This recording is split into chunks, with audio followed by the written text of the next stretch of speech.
Om Namah Shivaya Kada, Rudraksh Mala. I'm a very devout Lord Shiva worshipper. It's a strong, feminine, but there's no hatred for men. Our education system is still deeply colonial. पढ़ा लिखा के बच्चे को किसी तरह अंग्रेज बना दो. My approach has always been the Indian approach. I like to listen to all sides. Hello and welcome to Newslaundry Interviews. Today we are joined by the superstar of the literary and publishing world, Amish.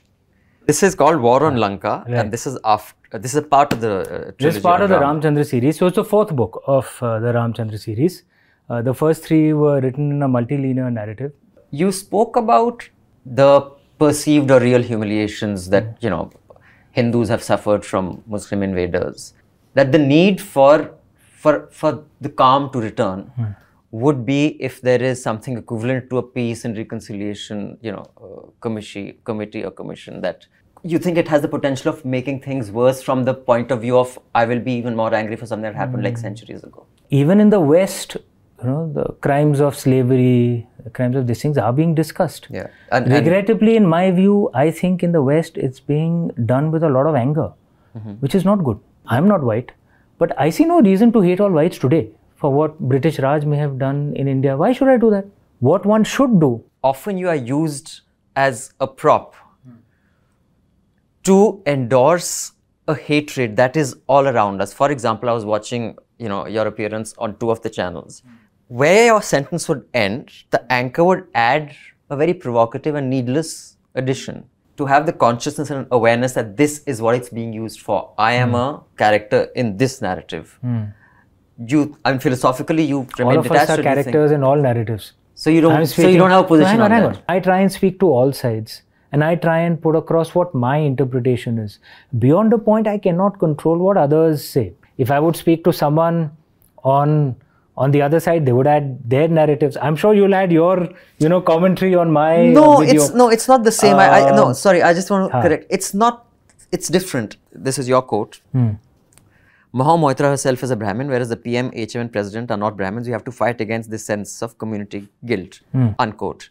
By the same logic, not just this Prime Minister, no Prime Minister ever been Muslim. Why could the same logic not be applied? There are two primary fault lines that happened in India. One is on caste, the other is on religion.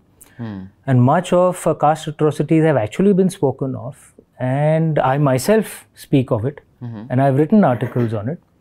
As have those on religion that has been spoken of. And no, not as much, but to be fair also, India has also carried out the largest affirmative action program in the history of humanity to address this issue, right? So, in fact, it wasn't just words.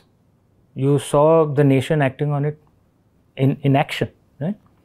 On the other issue, when I spoke of that sense of community guilt should not be out there.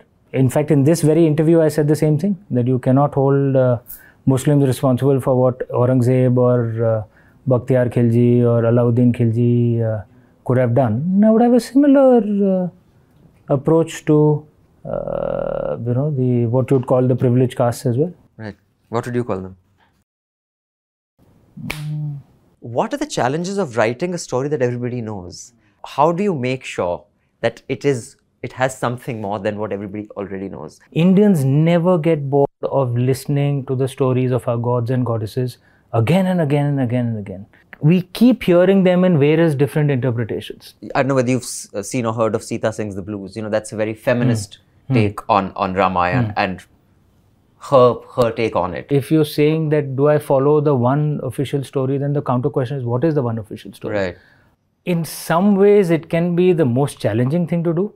In some ways, for a writer, it's... Is there a pressure of only sticking to the Indian epics, the Hindu epics like the Mahabharata, or have you ever thought of going something completely different? I was inspired by an idea in London. It's a story idea based in the modern day actually. It has elements of time travel, gaming. Gaming as in? Gaming, yeah. Okay. Among the primary drivers for me to want to take up this story is my son Neil. He's 13 years old. He says, Dad, you don't have fantasy in your books. I want to see that. So I want to impress him. I don't care what others think, but at least in my son's eyes, I should be number one. And regrettably, I'm not his favorite author. I've been told I'm a close number two. And who's his favorite? Damn that bugger.